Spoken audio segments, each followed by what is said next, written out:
bem? Continuando aqui a nossa teoria sobre Multilayer Perceptron multicamadas, nós vimos os algoritmos de forma sequencial, de forma batelada, né? O Backpropagation, Feedforward. Agora vamos falar sobre alguns detalhes práticos de implementação. Muito do desempenho de uma rede neural, ele depende do pré-processamento. Nós sabemos que a rede MLP ela é conhecida como um algoritmo universal. O que isso quer dizer? Quer dizer que, teoricamente, ela resolveria qualquer problema que ela possa representar. Esse possa representar quer dizer que os dados sejam suficientes para representar o problema. Se isso acontecer, a rede MLP consegue aprender e modelar muito bem esse problema. Por isso que ela é conhecida como um aproximador universal.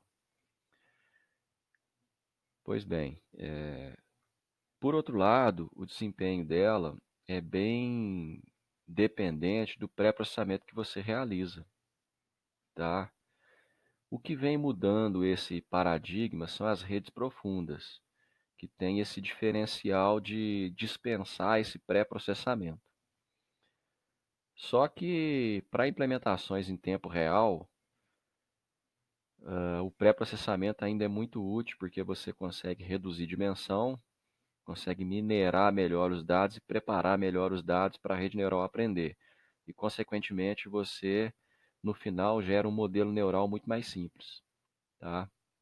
Então, não abandonem esse paradigma. Bom, então, um dos detalhes práticos importantíssimos no treinamento de uma rede neural é o pré-processamento, tá? Que vai te levar à redução de dimensão dos seus dados.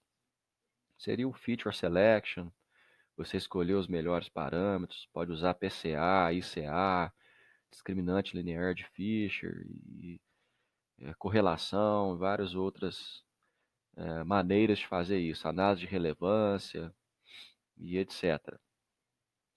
O escalamento e normalização, isso é importantíssimo, até da saída, se você estiver fazendo estimação, é importante também. Então você precisa padronizar os seus dados, senão você tem lá uma variável que tem valores que variam entre 0 e 1. De repente tem outra variável que os valores variam entre 100 e 10 mil. Então essa variável que varia entre 100 e 10 mil, ela vai dominar a rede neural. A rede neural vai começar a entender que ela é muito mais importante que o resto e vai, de repente, modelar só ela. Então a gente tem que normalizar por variável. As variáveis têm que variar dentro de um mesmo padrão, tá? Isso é importantíssimo. A divisão dos conjuntos de dados, então geralmente a gente divide em treino, teste e validação. Esse teste e validação o pessoal costuma inverter, costuma chamar de validação e teste. Então não há uma regra para isso, mas quando forem escrever algum relatório técnico ou artigo científico, tentem deixar claro quem é quem. Então geralmente o treino e teste, eles entram juntos, fazem juntos parte do treinamento. Então, às vezes, você faz uma sequência ou uma batelada com esses dados e já testa com esse. Depois faz a próxima sequência, testa de novo. E isso aqui vai ser embaralhado ao longo do tempo. Esse 60, 20%. Tá? E no final de tudo, com a rede pronta, aí você valida. Então, quer dizer, esses dois conjuntos de dados são para o projeto da rede e esses para a validação final. Tá? O dimensionamento da rede é importantíssimo. Então, quantas camadas eu vou usar, quantos neurônios, eu tenho que ter um cuidado com isso. Não posso superdimensionar nem subdimensionar a rede. Daqui a pouco eu falo mais sobre isso. Tem vários algoritmos de inicialização de pesos, tá? Você pode brincar com isso. A taxa de aprendizagem baixa é mais recomendável, tá? Generalização e overtrain, ruído, outliers. Então você tem que ter esse conjunto aqui para testar e ver se a sua rede está generalizando. Esses dois conjuntos vão te dar uma noção disso. para ver se ela não está cometendo overtraining, que é decorar os dados, se você não está treinando muito. Os seus dados podem ter ruído, e aí a rede, você vai retardar o processo de aprendizagem dela. Então, às vezes, recomenda-se você passar um filtro, removendo os ruídos antes, preparar melhor os dados. Outliers, que são dados fora do padrão. Imagina que você está coletando lá informações via questionário, né? Problema de diabetes, por exemplo. Aí você está coletando de uma senhora que tem 53 anos. Aí perguntou, quanto tempo você tem diabetes? Aí ela respondeu, há 7 anos. Aí você, na hora de escrever, sem querer lá, escreveu 70. Então, isso é um outlier, porque se ela tem 53 anos, como que ela vai saber que tem diabetes há 70 anos? Tá? Então, isso é um outlier, é um erro de digitação, talvez. Alguma coisa aconteceu, tem um dado esquisito. Então, a recomendação é que você, se você tiver o conhecimento e puder ir lá e corrigir pelo valor certo, ótimo. Se não puder, pega aquela amostra inteirinha e joga fora. Não usa ela. Então tem que remover os outliers. Os outliers vão atrapalhar muito o treinamento da rede neural. Tá? Linguagem de programação tem várias. Pode migrar entre elas aí, né? Tem que se preocupar um pouco com isso. Depende do que você quer, da habilidade que você tem. E a validação cruzada é o método mais usado para problemas de classificação. Eu recomendo vocês irem lá no Wikipedia e buscarem lá cross-validation. Então, vai ter lá uma teoria explicando os 3 tipos de validação cruzada. Isso é muito importante. Inclusive, para o artigo final de vocês, é bom, trabalho final, é bom vocês incluírem validação cruzada na hora de validar os métodos. Então, a gente tem 3 tipos de validação cruzada. É o K-fold, que você divide os dados em K, pastas. Vamos supor que eu tenho 100 amostras, então eu vou dividir em 5 pastas de 20 amostras. Aí eu tiro uma pasta, treino com 4 pastas e valido com aquela que eu tirei. Depois eu volto àquela que eu tirei, tiro outra, treino com 4 pastas e valido com a que eu tirei. Faço isso 5 vezes. Então, na verdade, eu vou ter 5 modelos e o desempenho final é a média dos 5 modelos. Na hora de usar na prática, eu vou escolher o melhor modelo, é óbvio. Então, isso é a validação cruzada do estilo K-fold. Tem o holdout. No holdout, eu só separo treino, teste, validação e embaralho isso várias vezes. E tem o leave and out. O leave and out é mais recomendável quando a gente tem poucos dados disponíveis. O leave and out é como se fosse o K-fold, sendo que em cada fold vai ter um evento só. Então imagina que eu tenho 100 amostras, 10 amostras, vamos supor. Então eu vou lá, tiro uma, treino com 9, testo com ela. Aí eu devolvo ela. Tiro outra, treino com 9, testo ela. Lembrando que quando eu devolvi uma amostra e vou treinar de novo, eu tenho que inicializar a rede de novo, é outra rede. Senão eu vou decorar os dados. Tá? Então dá uma lida lá depois no Wikipedia. Então fazer matriz de confusão, também busca lá o que é matriz de confusão, dá uma estudada. E outros métodos aí, outras funções objetivo, né, o J aí, a gente pode derivar uma função objetivo nova, dependendo do nosso problema. Trabalhar com adaptação, algoritmo genético, junto ali com a rede neural para otimizar o treinamento. Tem várias maneiras de, na prática, aperfeiçoar isso. Aqui um exemplo, né, do problema de convergência do backpropagation, né? Como eu comentei, não é garantido que ela chegue no ótimo. Então, às vezes, uma das soluções é um mínimo local e não é um mínimo global, né? Ela tem esse problema, diferente do SVM. E o projeto dela, como é que a gente faz o projeto? Então, a gente determina a topologia, que é a arquitetura, normaliza os dados, define os conjuntos de treino, validação e teste, treina a rede neural com conjunto de treino, avalia o desempenho no conjunto de validação e no final testa. Tá? Basicamente é isso. As topologias, Nós vamos pensar na estrutura, se vai ser feed-forward ou não, tipo de neurônio, sigmoide, tangente hiperbólica, linear,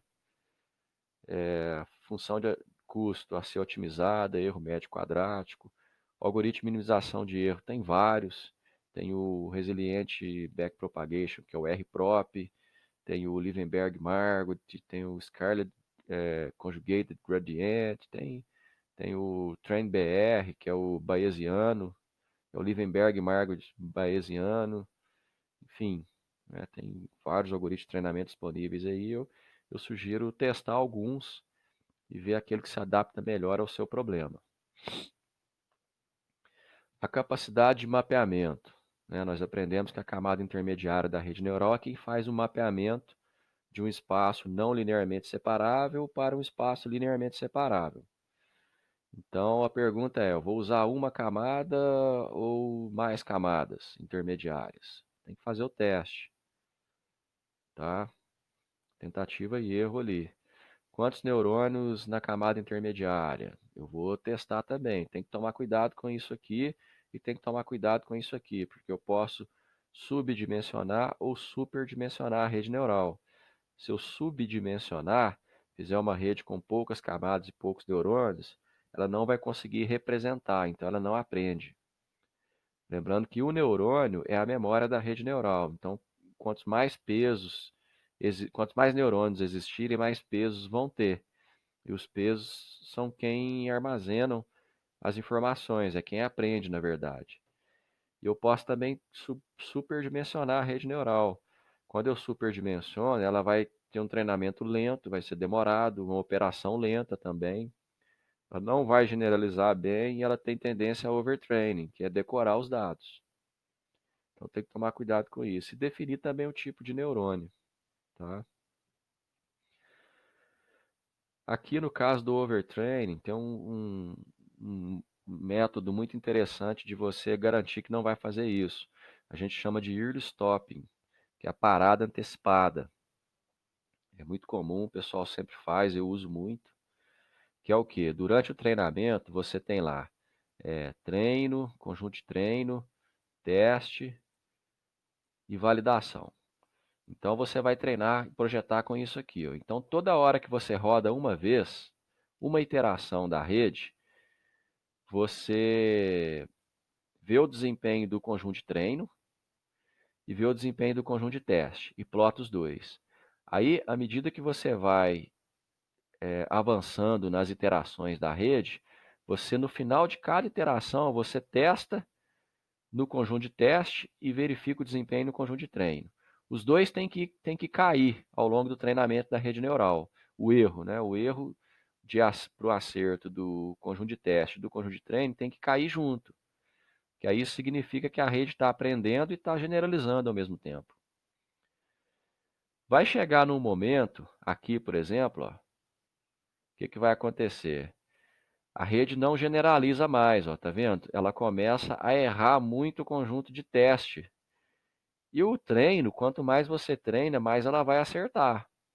Então esse ponto aqui está nos dizendo que daqui para frente ela começou a decorar os dados. Então se eu continuar treinando aqui, eu vou, eu vou começar a cometer overtraining. E a minha rede está deixando de generalizar, tá vendo? Então o que é a parada antecipada? Eu identifico esse ponto e pego os pesos da rede uma ou duas sequências antes. Pronto. Aí eu garanto que a rede não decorou os dados e evitei o overtraining. Isso é chamado de parada antecipada early stop. O MATLAB implementa isso. Basta você entrar com umas informações lá, ele implementa isso internamente no Toolbox, te mostra o gráfico. É bem fácil de usar, tá bom? O passo de treinamento, como eu comentei, a definição dele é uma arte. Eu recomendava que ele fique entre 0 e 1. Se você colocar ele muito pequeno, a convergência é demorada, muito grande, o erro vai oscilar muito, pode divergir, tem que tomar cuidado com isso. Uma sugestão é olhar sempre a curva de erro, e outra sugestão é usar o algoritmo RProp, que tem um passo variável. Tá? Critérios de parada, quando que você para o treinamento? Um dos métodos é o Real Stop, é o mais usado. Outro também é você definir um erro no treinamento. Aí quando ele for menor do que o erro estipulado, para. Ou o número de iterações, eu posso parar também quando chegar a um certo número de iterações. Ou vou medindo o desempenho do conjunto de treino e validação, que é basicamente fazer o early stop. Esse é o mais adequado. Eu gosto mais dessa abordagem aqui, tá? Ok, então essa aulinha é bem rápida, só para a gente comentar um pouco sobre alguns critérios práticos no treinamento da rede MLP. Então reparem que o projetista ele tem que ter toda uma sensibilidade ali, um preparamento dos dados. Não é simplesmente pegar os dados e jogar no toolbox.